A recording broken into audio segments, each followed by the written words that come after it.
Բարև ձեզ, սիրելի հայրենակիցներ, հարգելի գործընկերներ, 4 տարի առաջ էր, որ այս ամբիոնից ելույթ է ունեցել, երևի թե մի այդքան ժամանակահատված անցել է։ Գիտեք, այս 4 տարիների ընթացքում Արցախը հայաթափվել է, Հայաստանի Հանրապետության ինքնիշխան տարածքում կա օկուպացիա, գտնվում ենք աշխարհաքաղաքական չափազանց բարդ իրավիճակում, ունենք սոցիալ-տնտեսական մարտահրավերներ, բայց այս ամենը ինչի համար եմ ասում։ Ասում եմ ոչ թե նրա համար, որ մեզանից յուրաքանչյուրը ողբի տրամադրության մեջ լինի, այլ ճիշտ հակառակը, ունենա համոզմունք, որ այս իրավիճակից մենք դուրս ենք գալու։ Այս իրավիճակից դուրս գալու մեր պատկերացումը, մեր տեսլականը, մեր երազանքը մենք ներկայացրել էինք մեր հայրենակիցներին։ Շատ կարճ, դա ուժեղ Հայաստանն է։ Արդյոք մեր հայրենակիցները ունեցել են հնարավորություն ազատորեն իրենց կամքը իրացնելու։ Քանի որ շատ խոսվեց ընտրությունների մասին, թույլ տվեք անդրադառնալ դրան։ Դուք կարծես թե հակադարձեցիք մեզ ընտրակաշառքներ ձևակերպմամբ։ Գործընկերներից մեկը նույնիսկ կարծես դա կատեգորիկ դատողությամբ էր ներկայացնում, իբրև մի երևույթ, որ դա տեղի է ունեցել եւ այլն։ Ես նկատել էի վերջին օրերին քաղաքացիական պայմանագիր կուսակցության գրեթե բոլոր ներկայացուցիչները խոսում էին անմեղության կանխավարկածից։ Ճիշտ էին անում։ Անմեղության կանխավարկածը ոչ թե անձերով է պայմանավորված, որ հիշվում է, այլ անմեղության կանխավարկածը գրված է Սահմանադրության մեջ։ Նշված ձեր բնութագրմամբ իբրև ընտրակաշառքի հետ կապված մեկ դեպք չկա հաստատված։ Ավելին կատեգորիկ պնդում կկատարեմ, որ ուժեղ Հայաստան կուսակցությունների դաշինքի հետ ընդհանրապես դա առնչություն չունի։ Բայց եկեք ոչ թե իմ կարծիքը հայտնեմ, այլ եկեք Սահմանադրական դատարանի, որի կազմի մեծամասնությունը այլևս ձեր իշխանության ժամանակ է ձևավորվել։ Երևի թե ձեզ է ասում Սահմանադրական դատարանը։ Ասում է, որ բոլոր այն ձայնագրությունները, որոնց հղում տալով դուք կարծիք եք ձևավորել, հանրությանն էլ մեր տեղեկատվական տերորի եք ենթարկել, չէր կարելի անել։ Դուք պատկերացնում եք, դուք ամբողջ նախընտրական քարոզարշավը խոսում էիք այդ ձայնագրություններից։ Հակակոռուպցիոն կոմիտեն ամեն օր խոսում էր այդ ձայնագրություններով, Սահմանադրական դատարանն ասում է, որ դա չէր կարելի անել ընդհանրապես, որ դա ազատ քաղաքական մրցակցության խաթարում է։ Երևի չէիք կարդացել ոչինչ։ Մյուս հանգամանքը Սահմանադրական դատարանը պարզում ասում է, որ այդ կենսաթոշակը, որ բարձրացրել եք, լավ չեք արել։ Դա պետք է կանոնակարգվի, ասում է, որ դա նման է սոցիալական կաշառքի, որ պետք է օրենսդիրը դրա վերաբերյալ լուծումներ տա։ Դե երևի դրանից էլ տեղյակ չեք։ Մյուս հանգամանքը Սահմանադրական դատարանը ասում է, որ դուք վարչական ռեսուրս եք չարաշահել,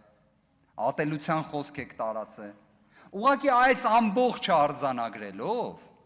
Բարգավաճ Հայաստան կուսակցության այդ տեղի ունեցածը ձայնագողության տեսանկյունից արձանագրելով վերջում ասում է, որ այդ ամեն ինչը ազդեցություն չի ունեցել ընտրության վերջնական արդյունքների վրա։ Դե դա էլ հիշենք, որովհետև Սահմանադրական դատարանի կազմը, ոնց հիշում ենք, ձևավորվել է այլևս ձեր իշխանության պաշտոնավարման ժամանակ։ Իդեպ ակնկալել անկախության այդքան բարձր աստիճան, կարծում եմ կլինի միամտություն, բայց մի բան էլ ասեմ, դուք շատ խոսում եք եվրոպական արժեքների մասին։ Կարող եք օրինակ եվրոպական մեկ երկրի օրինակ բերել, որտեղ կենտրոնական ընտրական հանձնաժողովի նախագահը նախքան մեղմ ասած պատասխանատու ընտրությունների օրը, այսինքն մի հատ ժամանակագրային ինչ-որ հատված վերցնենք, ներկայացնողը լինի կոնկրետ քաղաքական ուժի էլ առաջնորդի օգնականը լինի։ Իդեպ ես հիշում եմ 8-րդ գումարման ազգային ժողովում ես պատգամավոր եմ եղել, Վահագն Հովակիմյանն էլ էր պատգամավոր։ Եթե չեմ սխալվում, այստեղ էր նստում։ Բայց հետո գնաց կենտրոնական ընտրական հանձնաժողովում նստեց, սկսեց հաշվարկ անել, ոնց որ պատկերը բոլորս տեսանք, թե այդ հաշվարկը ինչ էր։ Մյուս հանգամանքը, կարծես Ռուբեն Ռուբինյանը նշեց, որ հայ հասարակության կողմից կատարած ընտրության հետ պետք է հաշտվել։ Իսկ հետաքրքիր է, քաղաքացիական պայմանագիրը հաշտվել է այդ ընտրության հետ։ Եկեք վերցնենք ընդունել եզրույթ, այսինքն դուք ընդունել եք։ Գործընկերը կարծես վկայակոչեց տոկոսային հարաբերակցությունը քաղաքացիական պայմանագիր կուսակցության ստացած ձայների։ Իդեպ ես իրավաբան եմ մասնագիտությամբ, ընդունված է ասել, որ իրավաբանները թվերը եւ այլն այդքան է չեն սիրում։ Նենց որ մաթեմատիկական կատեգորիկ պնդումներ չեմ անի, բայց եկեք միասին մի հատ ռեբուս լուծենք։ 49-ն մեծ է 50-ից։ Եթե այո, եկեք հաշտվենք, թե ընդունենք։ Հիմա ուզում եմ հասկանամ, ոնց որ եթե 50%-ից ավելին հայ հասարակության չի ընտրել ձեզ, դուք իշխանություն եք ձևավորել ձայների փոշիացման միջոցով, ավելին հունիսի 7-ի գիշերը, երբ ձեր առաջնորդը հայտարարեց, որ դուք հաղթել եք ընտրություններում, տոկոսը չէր կարում ասել։ Բնական է, որ տոկոսը չէր կարա ասել, կամ կարար եւ ասել, եթե մի քիչ ավել էլ սպասեր պարոն Վահագն Հովակիմյանին։ Տեսեք, գործընկերներ, ձայների փոշիացման համակարգը դա ընտրական օրենսգրքով է նախատեսված եւ իդեպ ստեղ դուք էլ մի հատ կոնֆլիկտի մեջ եք մտնում։ Եթե դուք շարունակում եք հանրապետականի բոլոր գործողությունները քննադատել, հաշվի առեք այդ ձայների փոշիացման համակարգը, որով հիմա իշխանություն եք ձևավորել, հանրապետականի ժամանակ ընդունված ընտրական օրենսգիրքն է։ Էս էլ մյուս ռեբուսնա ձեր համար։ Հիմա եթե նայում ենք ինչ է արել հայ մարդը 2026 թվականի հունիսի 7-ին։ Մի կողմից չի տվել ձեզ սահմանադրական մեծամասնություն։ Մյուս կողմից համոզված եղեք, եթե չլինեին վարչական ռեսուրսի չարաշահումը, ատելության խոսքը, սոցիալական կաշառքը ըստ սահմանադրական դատարանի որոշման, պարզ է չէ, որ պատկերը լինելու էր այլ։ Այս ամբողջի համակցությունից ելնելով, ասում ենք, որ կա լեգիտիմության խնդիր։ Լեգիտիմության խնդիրն էլ ինչպես է հաղթահարվում։ Ժողովրդի կողմից։ Ժողովրդի։ Իդեպ այս ազգային ժողովը ոչ թե ուժեր լինի քաղաքացիական պայմանագիր, լինի մեր թիմը կամ Հայաստան խմբակցություն։ Ոչ թե ուժերին ներկայացնելու մասին է, այլ